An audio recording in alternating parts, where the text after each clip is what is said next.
नमस्कार साथियों। आज हम एक ऐसे विषय पर चर्चा करने जा रहे हैं जो न केवल राजनीति विज्ञान के विद्यार्थियों अपितु समस्त प्रतियोगी परीक्षाओं के प्रतिभागियों के लिए यह बिंदु बहुत महत्वपूर्ण है और बहुत उपयोगी है। यह प्रश्न पत्र जिसकी चर्चा हम आज यहाँ कर रहे हैं, यह बीए पाठ द्वितीय की कक्षाओं में पढ़ाया जाता है।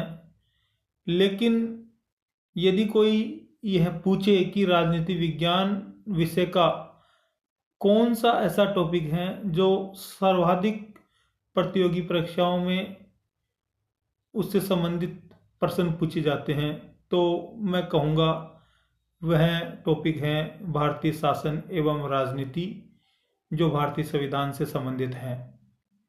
यह विषय बहुत महत्वपूर्ण है। इवन आप फोर्थ क्लास वैकेंसी भर्ती वैकेंसी से लेकर यूपीएससी आरपीएससी की समस्त परीक्षाओं के दृष्टिकोण से यह प्रश्न पत्र बहुत व्यापक एवं बहुत महत्वपूर्ण है। और इसी संदर्भ में आज हम यहाँ इस विषय की चर्चा करने जा रहे हैं। मैं अगले कुछ व्याख्यानों में एक सीरीज के रूप में, एक क्रम के रूप में इस विषय पर चर्चा करूंगा, जो पूर्णतया प्रतियोगी परीक्षाओं की दृष्टि से इसमें फोकस रहेगा और प्रतियोगी परीक्षाओं के विद्यार्थी इससे अधिकाधिक लाभान्वित हो सकते हैं। और इसके साथ ही इसमें जो विद्यार्थी साक्षात्कार की तैयारी कर रहे हैं या हाल ही में उनको अब जैसे आरएस के साक्षात्कार में जाना है या कॉलेज में सहायक आचार्य सहआचार्य की भर्ती परीक्षाओं में जाना है, उन सभी दृष्टिकोण से अगर देखें तो यह प्रश्न पत्र एवं यह व्याख्यान बहुत महत्वपूर्ण हो सकता है। तो आइए विद्यार्थियों शुरू करते हैं। भारतीय संविधान निर्माण की प्रक्रिया, यह शब्द हमने बहुत बार सुना कि भारतीय संविधान और भारत का संविधान किस प्रोसेस से बनकर तैयार हुआ, उसकी निर्माण की प्रक्रिया क्या रही। इससे पहले हमको यह जानना आवश्यक है कि संविधान किसे कहते हैं। अक्सर हम सुनते हैं कि अमेरिका का संविधान ये कहता है, ब्रिटेन का संविधान ये कहता है, जापान का संविधान या फ्रांस का संविधान या चीन का संविधान। बहुत से देशों के संविधानों की चर्चा हम करते हैं जनरली, लेकिन यह जानना बहुत आवश्यक है कि संविधान किसे कहा जाता है। उसकी एक सामान्य सी एक परिभाषा मैंने यहाँ इस पीपीटी में बनाई है, जो आपको बिल्कुल सरल और सहज रहेगी याद रखने में। किसी देश की शासन व्यवस्था के संचालन के लिए क्रमबद्ध एवं व्यवस्थित सिद्धांत, नियम एवं कानून, जिन्हें अनुच्छेद कहा जाता है, आर्टिकल्स कहा जाता है, उनका एक समग्र रूप संविधान कहलाता है। अब इसमें दोनों चीजें क्लियर हो गई, एक तो अनुच्छेद किसे कहते हैं, दूसरा संविधान किसे कहते हैं।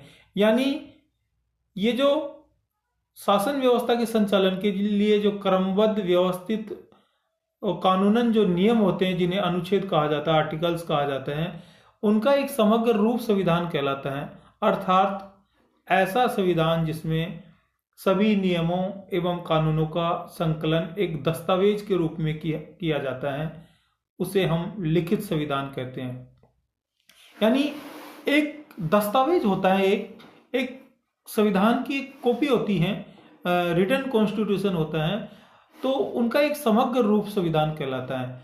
अब संविधान दो प्रकार का होता है, पहला लिखित संविधान और दूसरा अलिखित संविधान। आज भी बहुत से देशों में अलिखित संविधान चल रहा है और अधिकांश देशों में लिखित संविधान चल रहा है। अब यहां हमको यह समझना आवश्यक है कि लिखित संविधान किसे कहते हैं। तो मैंने एक लिखित संविधान की मेरे अनुसार परिभाषा बनाई है, यह आपके दृष्टिकोण से अलग भी हो सकती है। तो आप देखिए लिखित संविधान की परिभाषा, वह संविधान जिसका निर्माण एक निश्चित समय में निश्चित लोगों के द्वारा निश्चित स्थान पर निश्चित नियमों के तहत किया गया है, उसे हम लिखित संविधान की श्रेणी में रख सकते हैं। जैसे अमेरिका का संविधान, फ्रांस का संविधान, भारत का संविधान आदि देशों का संविधान लिखित संविधान की श्रेणी में आता है। अब आप देखिए भारत के संविधान की बात करते हैं। भारत का संविधान का निर्माण जब हुआ तो वह निश्चित लोगों के द्वारा, यानी उसमें लगभग प्रारंभ में 389 सदस्य थे, बाद में उनकी संख्या घटकर 291 रह गई। तो एक तो निश्चित लोगों के द्वारा, दूसरा निश्चित स्थान पर, यानी संविधान का जो निर्माण हुआ निश्चित स्थान पर हुआ। तीसरा निश्चित नियमों के तहत, यानी जो आर्टिकल्स हैं वो क्रमबद्ध रूप से हैं, तो निश्चित नियमों के तहत, तो इसे हम लिखित संविधान की श्रेणी में रखेंगे। दूसरा अलिखित संविधान, वह संविधान जो लिखित रूप से अलिखित होता है, या यूं कह दीजिए अलिखित रूप से लिखित होता है। यानी आप लोग ये देखिए कि लिखा हुआ तो है संविधान, लेकिन वह एक सेट पैटर्न से लिखा हुआ नहीं है, एक सिस्टमेटिक लिखा हुआ नहीं है, और उसका सने सने आज भी उसका विकास हो रहा है। वह परंपराओं, रूढ़ियों, अभिसमयों आदि के आधार पर संचालित हो रहा है, तो उसे हम अलिखित संविधान की श्रेणी में रखेंगे। और इसका श्रेष्ठ उदाहरण है ब्रिटेन का संविधान। ब्रिटेन का संविधान आज भी अलिखित संविधान की श्रेणी में माना जाता है, क्योंकि यह संविधान अभिसमयों, परंपराओं और रूढ़ियों के आधार पर संचालित है। आज भी वहां के लोग रूढ़ियों और परंपराओं में बहुत विश्वास करते हैं, तो यह संविधान अलिखित संविधान की श्रेणी में आता है। यदि कोई प्रतियोगी परीक्षाओं में पूछा जाए कि निम्न में से कौन सा देश लिखित संविधान की श्रेणी में नहीं आता, या निम्नलिखित में से कौन सा देश लिखित संविधान की श्रेणी में आता है, तो आपको पहचानना पड़ेगा। इस दृष्टि से यदि देखा जाए तो भारत का संविधान लिखित संविधान की श्रेणी में आता है। यह विश्व का सबसे बड़ा लिखित संविधान है। आपको यह समझना होगा कि जो भारत का संविधान है वह विश्व का सबसे बड़ा लिखित संविधान है। और अगर सबसे छोटे लिखित संविधान की बात करें तो वह अमेरिका का संविधान है। भारत के संविधान में कुल 22 भाग, 395 अनुच्छेद और 12 अनुसूचियां हैं। मूल भारतीय संविधान में 8 अनुसूचियां थी, जिनकी संख्या बढ़कर अब 12 हो गई है। तो ये इस दृष्टिकोण से सबसे बड़ा संविधान माना जाता है। जबकि अगर दूसरी तरफ देखें तो अमेरिका के संविधान में मात्र 7 अनुच्छेद हैं, तो वह सबसे छोटे संविधान की श्रेणी में माना जाएगा। अब यहां एक विचार आता है कि आखिर भारतीय संविधान के निर्माण की प्रक्रिया को हम कब से प्रारंभ माने, यानी ये जो संविधान का निर्माण प्रारंभ हुआ ये कब से माना जाए। तो देखिए साथियों, एक बात मैं आपको यहां स्पष्ट कर दूं कि बहुत से प्रयासों का जब रिजल्ट सकारात्मक आता है तब जाके हमको एक लक्ष्य प्राप्त होता है, तब जाके हमको एक मंजिल प्राप्त होती है। और ऐसा ही यहाँ भारतीय संविधान की दृष्टि से हम देख सकते हैं कि संविधान निर्माण की प्रक्रिया बहुत पहले से प्रारंभ हो गई, लेकिन उसकी औपचारिक शुरुआत बहुत बाद में हुई। तो संविधान का निर्माण कब से माना जाए? क्या राष्ट्रीय कांग्रेस की स्थापना 26 दिसंबर 1885 से? क्या प्रथम संवैधानिक सुधार अधिनियम 1892 से? क्या मार्ले मिंटो भारत शासन अधिनियम 1909 से? क्या मॉन्टेग्यू चेम्सफोर्ड सुधार अधिनियम भारत शासन अधिनियम 1919 से? या फिर मोतीलाल नेहरू रिपोर्ट 1928 से? या भारत शासन अधिनियम 1935 से? या द्वितीय विश्व युद्ध कालीन परिस्थितियों में गठित विभिन्न आयोगों से? या कैबिनेट मिशन योजना 1946 से? आखिर हम इस भारतीय संविधान के निर्माण का प्रोसेस कब से प्रारंभ माना जाए? देखिए, मेरा ऐसा मानना है कि जिस दिन से संविधान निर्माण का विचार सामने आया उसी दिन से संविधान का निर्माण प्रारंभ हो गया। भले ही वह औपचारिक तिथि नहीं थी, भले ही वह घोषित तिथि नहीं थी, लेकिन संविधान का निर्माण तो उसी दिन से प्रारंभ हो गया जिस दिन पहली बार संविधान निर्माण के लिए प्रयास किया गया। और उसी दिन से संविधान का निर्माण का प्रारंभ, जैसे अपन कोई मकान बनाते हैं तो मकान का निर्माण कब से माना जाएगा? जिस दिन मुहूर्त लगाते हैं उस दिन से, या जिस दिन मकान बनाने का विचार आया उस दिन से? क्योंकि जिस दिन मकान बनाने का विचार आ जाता है उसी दिन से हम पानी की रोड़ी, बजरी, ईंट, ठेकेदार या जो उसके लागत के लिए जो पैसे चाहिए उन सब व्यवस्थाओं में लग जाते हैं। तो क्या यह निर्माण का भाग नहीं है? ये सब निर्माण का भाग है। लेकिन फिर भी हम किसी औपचारिक तिथि को ही मकान के निर्माण का प्रारंभिक बिंदु मानते हैं, जो वो मुहूर्त होता है। ऐसा ही यहाँ भारतीय संविधान के निर्माण का भी एक प्रारंभिक बिंदु है, और वह है संविधान सभा की प्रथम बैठक 9 दिसंबर 1946 से। 9 दिसंबर 1946 से हम भारतीय संविधान का निर्माण प्रारंभ मानते हैं। और ये जो संविधान सभा गठित हुई यह कैबिनेट मिशन योजना 1946 के तहत गठित हुई है। तो यह हालांकि इन सब घटनाओं का जिनका जिक्र मैंने किया, जैसे राष्ट्रीय कांग्रेस की स्थापना 1885 से लेकर पार्लियामेंट सुधार अधिनियम, मॉन्टेग्यू चेम्सफोर्ड अधिनियम, भारत शासन अधिनियम, नेहरू रिपोर्ट, ये सब संविधान निर्माण में कहीं न कहीं सहायक जरूर रहे, इनका महत्वपूर्ण योगदान जरूर रहा। लेकिन संविधान निर्माण की औपचारिक जो तिथि है वह है 9 दिसंबर 1946। हम संविधान निर्माण की प्रक्रिया के तहत पूर्व में घटित घटनाओं के विस्तार में नहीं जाकर मोटे तौर पर द्वितीय विश्व युद्ध कालीन परिस्थितियों और उन परिस्थितियों में ब्रिटिश शासन व्यवस्था द्वारा जो भारतीय लोगों के लिए जो प्रयास किए गए, जो आयोग गठित किए गए, जो योजनाएं प्रस्तुत की गई, वहां से हम अपने अध्ययन का प्रारंभ करते हैं। हालांकि अध्ययन का प्रारंभ का कोई बिंदु नहीं है, लेकिन हम भारतीय संविधान निर्माण के प्रोसेस को द्वितीय विश्व युद्धकालीन घटनाओं से लेते हैं। मित्रों, आपको सबको विदित है कि सितंबर 1939 में सेकेंड वर्ल्ड वार प्रारंभ हो गया, और इस वर्ल्ड वार में पूरी दुनिया दो खेमों में बटी हुई थी। एक मित्र राष्ट्रों का गुट, दूसरा ध्रुवी राष्ट्रों का गुट। मित्र राष्ट्रों के गुट में फ्रांस, इंग्लैंड, रूस, बाद में अमेरिका भी शामिल हुआ, ये बहुत से पोलैंड आदि देश शामिल थे। जबकि ध्रुवी राष्ट्रों के गुट में जापान, जर्मनी, इटली आदि देश शामिल थे। और अब तक जितने भी ब्रिटेन ने युद्ध लड़े, उन सब युद्धों में भारतीय सेनाओं की बहुत महत्वपूर्ण भूमिका रही। चाहे वो फर्स्ट वर्ल्ड वार देख लीजिए, चाहे अन्य कोई उपनिवेशिक युद्ध देख लीजिए, लेकिन यह पहला ऐसा युद्ध था जिसमें भारतीय राजनेताओं ने, भारतीय सेनाओं ने इस युद्ध में ब्रिटेन का सहयोग करने से मना कर दिया। ये पहला युद्ध था जिसमें पूर्णतया ना कर दी कि हम ब्रिटिश सरकार का, ब्रिटिश सेनाओं का सहयोग नहीं करेंगे।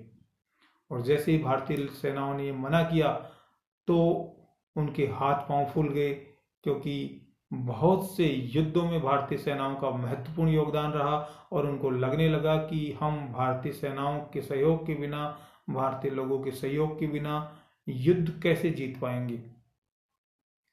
तो उन्होंने युद्धकालीन परिस्थितियों में भारतीय लोगों को रिझाने के लिए, भारतीय लोगों को मनाने के लिए अलग अलग प्रकार की योजनाएं, अलग अलग प्रकार की तुष्टीकरण की नीतियां अपनाई, ताकि किसी न किसी प्रकार से भारतीय लोग खुश होकर युद्ध में ब्रिटेन का सहयोग करें। लेकिन जैसा कि मैंने आपको बताया कि भारतीय लोगों ने तो पहले ही युद्ध में सहयोग करने से मना कर दिया। और एक बात और थी कि भारतीय सेनाओं का सहयोग प्राप्त करने के लिए, भारतीय लोगों का सहयोग प्राप्त करने के लिए ब्रिटेन पर अंतर्राष्ट्रीय दबाव भी बढ़ता जा रहा था, जिसमें विशेषकर रूस का, चीन का और फ्रांसीसी शासकों का दबाव बहुत ज़्यादा बढ़ता जा रहा था। तो वो चाहते थे कि कैसे न कैसे भारतीय सेनाओं का सहयोग युद्ध में मिलना चाहिए। तो हम आज के इस अध्ययन का यहाँ से प्रारंभ करते हैं और इसके बाद में हम कंटिन्यू अगले कुछ व्याख्यानों में प्रतियोगी परीक्षाओं की दृष्टि से यह व्याख्यान निरंतर जारी रखेंगे।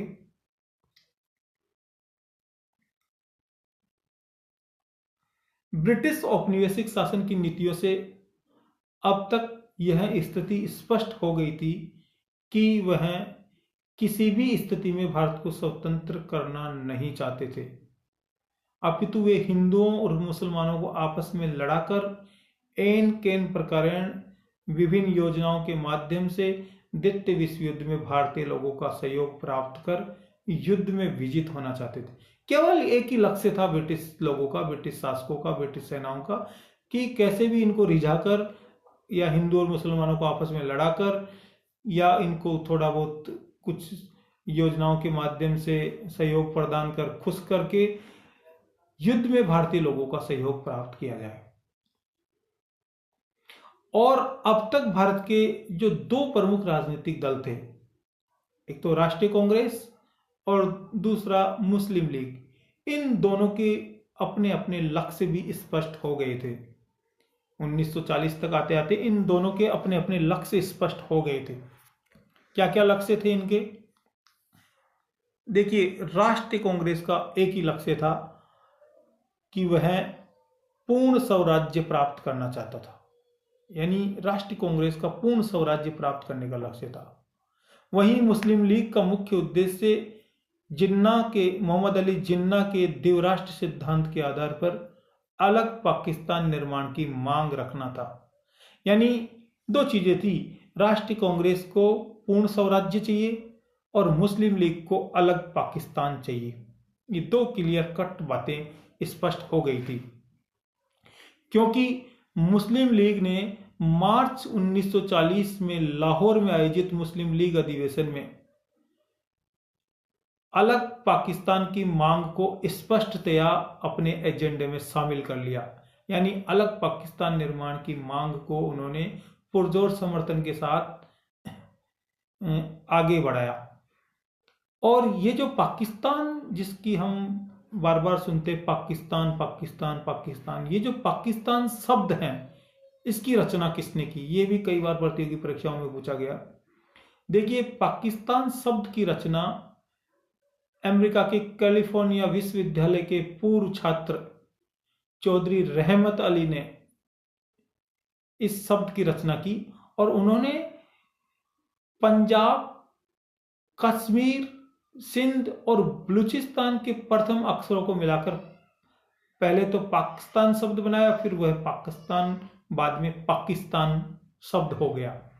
यानी P for Punjab, K for Kashmir, S Sindh और तान यानी बलूचिस्तान, ये तान शब्द जो लिया बलूचिस्तान। तो इन अक्षरों को मिलाकर उन्होंने पाकिस्तान शब्द की रचना की और इसका श्रेय जाता है कैलिफोर्निया विश्वविद्यालय के छात्र चौधरी रहमत अली को। याद रखना आप लोग सभी विद्यार्थी इस बात को, और किस प्रकार उन्होंने की ये भी आप याद रखना।